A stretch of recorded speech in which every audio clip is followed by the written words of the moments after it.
প্রিয় শিক্ষার্থী বন্ধুরা, ওয়েলকাম টু আলফা একাডেমি।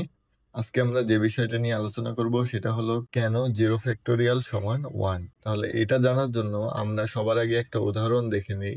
আমরা জানি যে 2 টু দি পাওয়ার 0 এটা সমান হলো 1। 2 এর পাওয়ার যদি 1 হয় সেই ক্ষেত্রে হবে 2। 2 এর পাওয়ার যদি 2 হয় সেই ক্ষেত্রে হবে 4। 2 এর পাওয়ার যদি কিউব হয় সেই ক্ষেত্রে কিন্তু আমরা পাবো কত? 8। তো প্রতি ক্ষেত্রেই আমরা একটা প্যাটার্ন লক্ষ্য করি যে 2 এর পাওয়ার কিউব তার মানে 8। 8 রে যদি আমরা 2 দ্বারা ভাগ দেই তবে কি পাবো? আমরা 4 পাবো। এবং 4 রে যদি আমরা 2 দ্বারা ভাগ দেই তবে পাবো হলো 2। এবং 2 রে যদি 2 দ্বারা ভাগ দেই তবে পাবো 1। তো এইখানে দেখো যে এখানে কিন্তু পাওয়ারগুলা 0, 1, 2, 3 এরকম আছে এবং এই মানগুলা যখন আমরা 2 দ্বারা ভাগ দিতেছি তখন তার আগের পাওয়ারের যে মানটা আছে সেটা আমরা পাইতেছি, তাই না? তো 0 ফ্যাক্টোরিয়াল 1 হওয়ার কারণটাও মূলত এরকম। আমরা জানি যে 1 ফ্যাক্টোরিয়াল এটা সমান হলো কত? 1। 2 ফ্যাক্টোরিয়াল এটা সমান হলো 2 ইন্টু 1 সমান 2।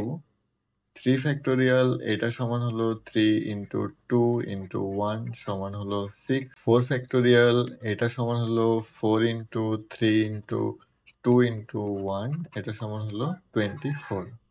তো এই ক্ষেত্রে দেখো যে প্রত্যেকটা ফ্যাক্টোরিয়ালের মান আমরা পাইলাম। তো সেই ক্ষেত্রে 4 ফ্যাক্টোরিয়ালের মান হলো 24। এই 4 ফ্যাক্টোরিয়াল রে যদি আমরা 4 দ্বারা ভাগ দেই তবে পাই 3 ফ্যাক্টোরিয়াল। এবং 3 ফ্যাক্টোরিয়াল রে যদি আমরা 3 দ্বারা ভাগ দেই তবে পাই হলো 2 ফ্যাক্টোরিয়াল। 2 ফ্যাক্টোরিয়াল রে যদি আমরা 2 দ্বারা ভাগ দেই তবে পাই 1 ফ্যাক্টোরিয়াল। এবং 1 ফ্যাক্টোরিয়াল রে যদি আমরা 1 দ্বারা ভাগ দেই তবে আমরা কি পাবো? 0 ফ্যাক্টোরিয়াল পাবো, তাই না? কেন? 1 এর আগে যেহেতু 0 আছে তার মানে 1 রে যদি 1 দ্বারা ভাগ দেই তবে আমরা 0 ফ্যাক্টোরিয়াল পাবো। তো এইখান থেকে 0 ফ্যাক্টোরিয়ালের মান আমাদের কত আসে? 1। 1 রে 1 দ্বারা ভাগ দিলে তো 1 ই থাকে। তো প্যাটার্নটা লক্ষ্য করো। যেমন ধরো এখানে 4 ফ্যাক্টোরিয়াল আছে। 4 ফ্যাক্টোরিয়াল রে যদি 4 দ্বারা ভাগ দেই তাহলে কি 3 ফ্যাক্টোরিয়াল পাইতেছি। সেম ভাবে 1 ফ্যাক্টোরিয়াল রে আমরা যদি 1 দ্বারা ভাগ দেই তবে আমরা 0 ফ্যাক্টোরিয়াল পাইতেছি। তবে এটাই হলো আমাদের এই 0 ফ্যাক্টোরিয়াল সমান 1 হওয়ার কারণ। তো ধন্যবাদ সবাইকে।